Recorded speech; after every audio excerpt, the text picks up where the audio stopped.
ഓം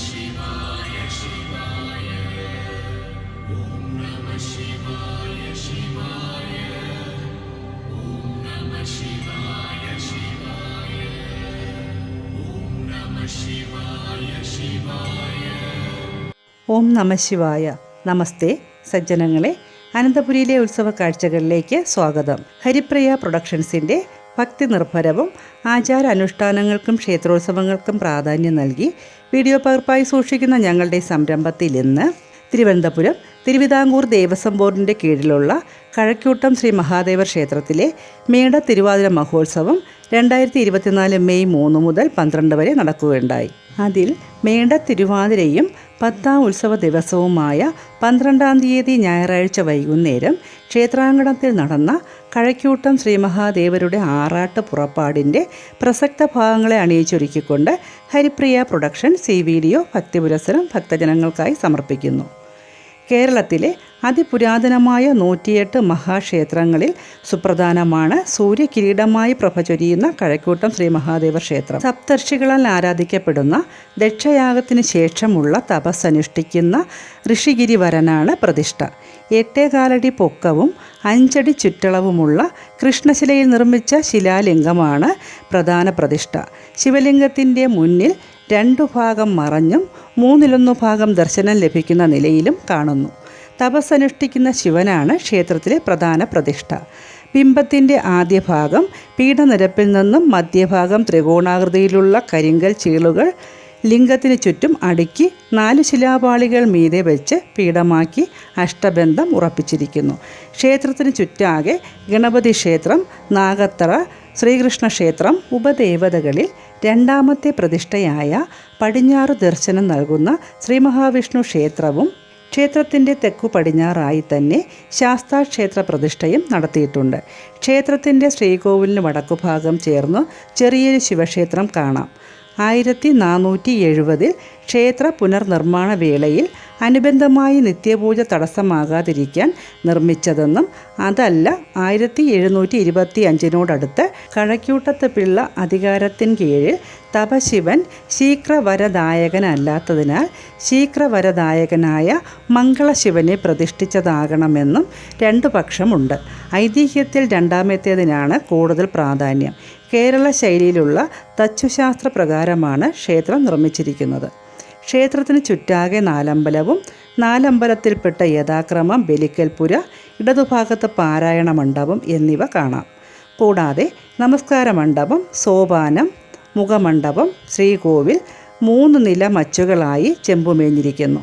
ശ്രീകോവിലിൻ്റെ നിലകളിൽ വ്യാളി, ഹനുമാൻ, ഇന്ദ്രസദസ്സിലെ നർത്തക സമൂഹം, നാരദൻ, വ്യാസൻ, കാമദേവൻ തുടങ്ങിയവരെ മനോഹരമായി അവതരിപ്പിച്ചിരിക്കുന്നു. കിഴക്കുഭാഗത്തായി ഇന്ദ്രൻ, തെക്കുകിഴക്കായി അഗ്നി, തെക്കുഭാഗത്തായി യമൻ, തെക്കു പടിഞ്ഞാറായി നിര്യതി, പടിഞ്ഞാറ് വായു, വടക്ക് കുബേരൻ, വടക്ക് കിഴക്കായി ഈശാനൻ എന്നിങ്ങനെ കാണുന്നു.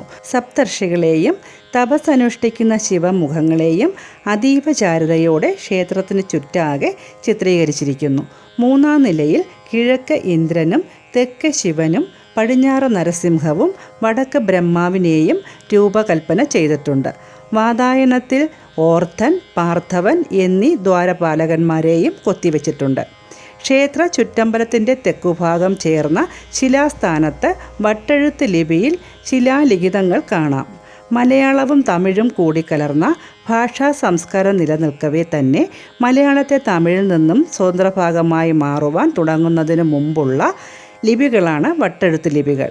AD 1470 മകരം 8 പണി പൂർത്തിയാക്കി പുനർനിർമ്മാണത്തിന് രാജാവിൻ്റെ അനുമതി തേടി. വേണാട് ഭരിച്ചിരുന്ന വീരരാമ മാർത്താണ്ഡവർമ്മ ഗ്രഹനിലയ്ക്കു മാറ്റം ഉണ്ടാകാതെ ദ്രുതഗതിയിൽ ക്ഷേത്രപ്പണി പൂർത്തിയാക്കിയതായും ഐതിഹ്യമുണ്ട്. ഇടക്കാലത്ത് തന്നെ ക്ഷേത്രത്തിൻ്റെ പടിഞ്ഞാറേ നടയിൽ അലങ്കാര ഗോപുരവും ക്ഷേത്രനടയിൽ ആനക്കൊട്ടിലും പണിതീർത്ത് ചരിത്രഭാഗമായി കഴക്കൂട്ടം ശ്രീ മഹാദേവർ ക്ഷേത്രത്തിൻ്റെ ദിവ്യതിളക്കത്തിന് ചാരുതയേകി. ഈ ക്ഷേത്രത്തിൽ തന്ത്രസ്ഥാനം വഹിക്കുന്നത് ബ്രഹ്മശ്രീ തരണനല്ലൂർ സജിഗോവിന്ദൻ നമ്പൂതിരിപ്പാട് അവർകളും ക്ഷേത്ര മേൽശാന്തി ബ്രഹ്മശ്രീ ഉമേഷ് കൃഷ്ണൻ പോറ്റി അവർകളും സഹശാന്തിമാരായി S ഉണ്ണിപ്പോറ്റി അവർകളും SK നന്ദുപോറ്റി അവർകളുമാണ്. കഴക്കൂട്ടം ശ്രീ മഹാദേവരുടെ ഈ വീഡിയോ കാണുകയും മറ്റുള്ളവർക്ക് ഷെയർ ചെയ്യുകയും ചെയ്ത് ഭഗവാന്റെ അനുഗ്രഹ കൃപാ കടാക്ഷത്തിന് പാത്രീഭൂതരാകട്ടെ എന്ന പ്രാർത്ഥനയോടുകൂടി അടുത്തൊരു ക്ഷേത്രവിശേഷവുമായി എത്തുന്നതുവരെ നന്ദി, നമസ്കാരം. ഹരിപ്രിയ പ്രൊഡക്ഷൻസിന് വേണ്ടി ഞാൻ ഹരിപ്രിയ രാജ്കുമാർ. ലോകാ സമസ്ത സുഖിനോ ഭവന്തു.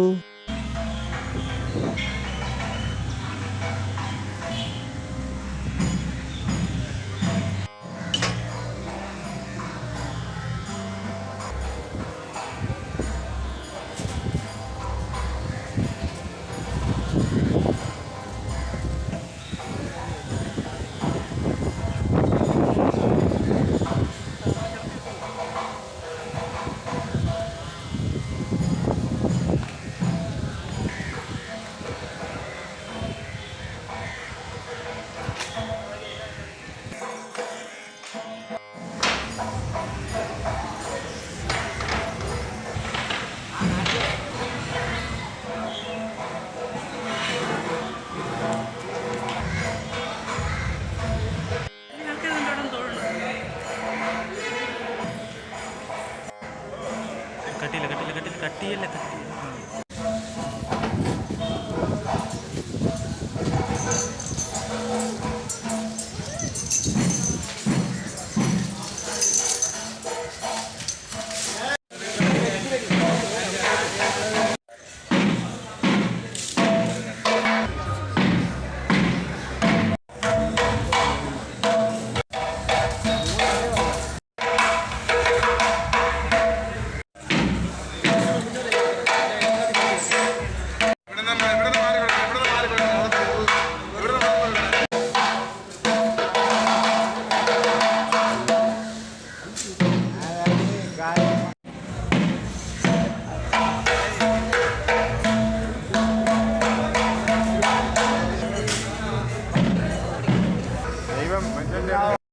ഒരു കുടുംബത്തിലുള്ള